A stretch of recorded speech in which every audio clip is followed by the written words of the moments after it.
Dando continuidade à nossa aula de termodinâmica, em que fizemos abordagem sobre as equações de estado cúbico, já vimos a equação de Van der Waals, vamos dar continuidade para mostrar outras equações de estado cúbico que foram surgindo ao longo do tempo com a intenção de aproximar da melhor forma possível o comportamento real dos gases, principalmente em função do efeito da pressão. Nós vimos na equação de estado de Van der Waals que essa equação incorpora duas constantes, A e B. Uma constante leva em consideração as forças de atração e a outra constante leva em consideração as forças de repulsão.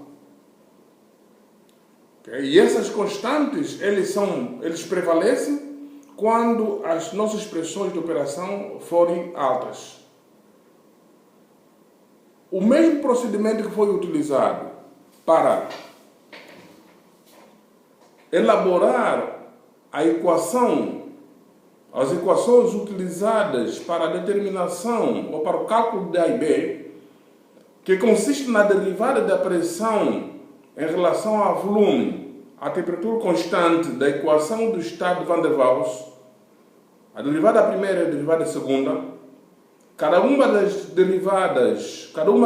expressões remanescentes igualada a zero.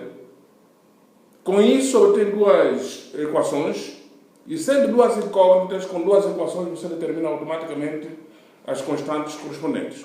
Este mesmo procedimento foi utilizado para outras equações de estado cúbico, que descrevem o comportamento do fluido. Só lembrando para vocês que essa derivada, ele é aplicado no ponto crítico, por isto as constantes A e B, eles são aplicados no ponto crítico. Então você vai, por exemplo, quando você fizer a derivada, vai obter uma expressão resultante, e essa expressão resultante nada mais, nada menos que é aplicada no ponto crítico. Então, se nós observarmos as demais equações do nosso processo, como a equação de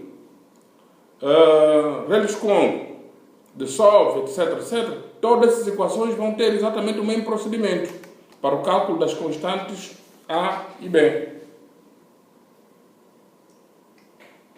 Então, como nós já mostramos anteriormente, quando nós trabalhamos com a equação de estado, nós temos esse comportamento principalmente com a equação de estado gás real, onde nós temos comportamento das isotermas acima da condição crítica e abaixo da condição crítica nós temos esse comportamento oscilatório que mostra que existe uma variação significativa da pressão do sistema na região de duas fases.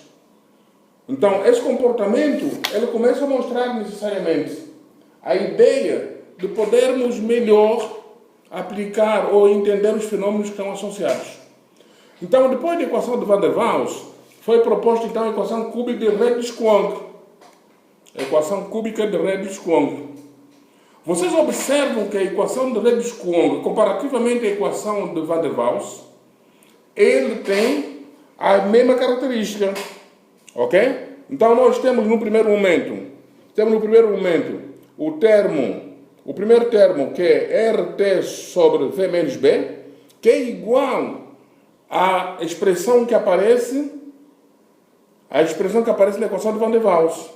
Só que agora, nesse segundo termo, nós obtemos o A mais o denominador da equação, que na equação de Van der Waals aparece como V ao quadrado, aqui aparece o T elevado a 0,5 vezes V, abre parênteses V mais B.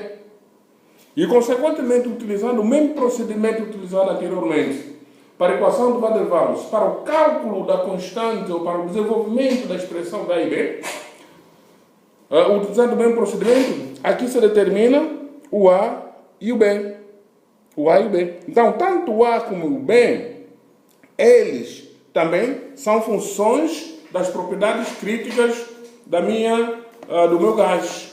Então, isso quer dizer, como foi dito anteriormente, para cada tipo de gás, ele vai ter valores de constante A e B diferentes, porque eles dependem das propriedades críticas, e as propriedades críticas dependem de cada um do seu componente. Ok? Então, depois da equação de Redstone, tá?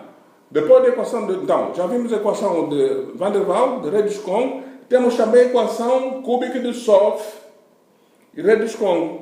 Equação cúbica de Solf e Redstone. Então, vocês observam mais uma vez que nessa equação cúbica de Solf e Redstone também observamos simplesmente um envolvimento, uma modificação mais acentuada no segundo termo da equação. E, consequentemente, qual é a grande vantagem da equação de Solf e Redstone? É que na equação de Solf e Redstone, além de ter sido feita uma modificação, tá? Olha só, compara Redstone com Solf e Redstone. O que está mudando aqui? Na equação de Redstone, nós temos uma raiz quadrada de t no denominador. Aqui na equação de Solf e Redstone, ele tira a raiz quadrada de t, a sua equação fica simplificada do jeito que está aí. Só que, mesmo com a simplificação feita, ele introduz um termo relacionado ao tamanho da molécula. Ok? Isto é, o que acontece? Então, ele está chamando essa A como um produto de alfa vezes AC, onde o AC é mais ou menos a expressão do A anteriormente, que depende da pressão crítica, temperatura crítica e da constante. Por outro lado, o alfa agora, ele é representado como sendo 1 mais M, abre parênteses, 1 menos T, temperatura reduzida elevada a 0,5, tudo isso aqui elevado ao quadrado. Então, para isto, ele desenvolve uma expressão para o cálculo do M. E esse M que ele utiliza, tá? Essa expressão de M, ela é uma expressão que é função do fator acêntrico. Ok? Isso quer dizer que, para você calcular, por exemplo, o volume ou fator de compressibilidade usando a equação do Solf e Redstone, nós temos que primeiro conhecer o fator acêntrico. O fator acêntrico é que leva em consideração o tamanho das moléculas. Porque no tamanho das moléculas, uma molécula de tamanho, o nitrogênio e oxigênio, eles têm um tamanho diferente. E as medidas do tamanho ou do diâmetro da molécula é dada em Angstrom. Então, no momento que você tem um tamanho, uma molécula pequena e uma molécula grande interagindo, okay, principalmente quando você trabalha com efeito de mistura, automaticamente os efeitos da repulsão e atração vão ser diferentes. Então ele começa exatamente a pensar na ideia de que quando você trabalha com misturas diferentes, com mistura de gases, o efeito do tamanho da molécula vai também influenciar diretamente sobre o fator de compressibilidade do seu sistema. Então, com isto, ele utiliza então o fator acêntrico, que leva em consideração o tamanho das moléculas, e leva em consideração e calcula também o alfa, que leva em consideração a temperatura reduzida, isto é, mesmo sabendo que na modificação feita por Solf, da equação de Redstone, foi retirado o T, a raiz quadrada de T que estava na equação, tá? Mas ele introduz o A, que é alfa vezes AC, onde o nosso alfa incorpora o TR, que é a temperatura reduzida, que é a relação entre a temperatura do sistema e a temperatura crítica do seu sistema, ok? A temperatura crítica do seu componente.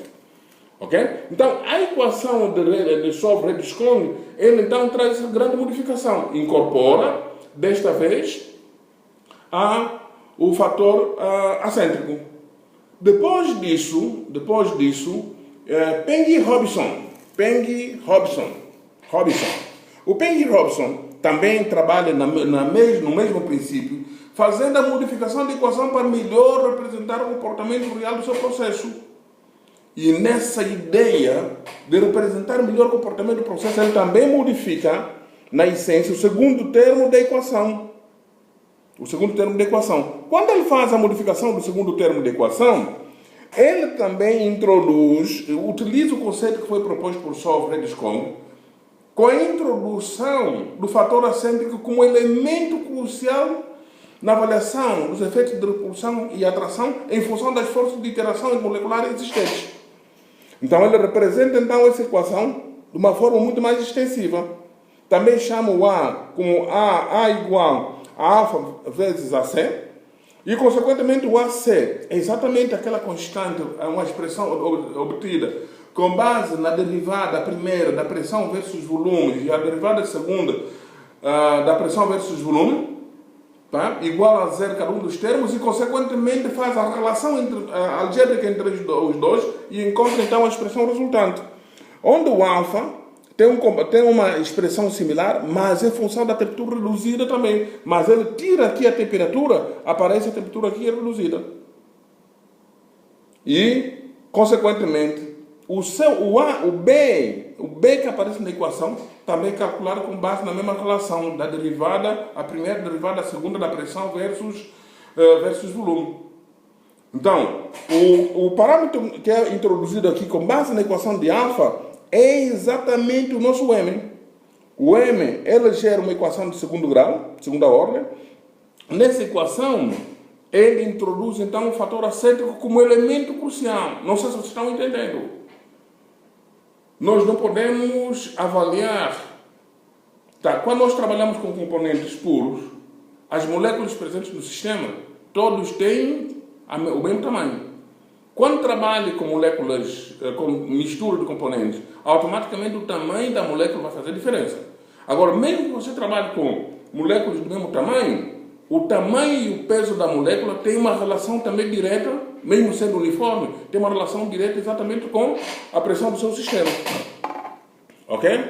Então, com isto, foi proposto uma equação generalizada das equações de estado cúbico. Ok? Então, na sua generalidade, a equação do estado cúbico, ela é representada por essa equação aqui. Ok? Então, aí nós temos as 4 principais equações que nós vimos. Primeira equação, Van der Waals.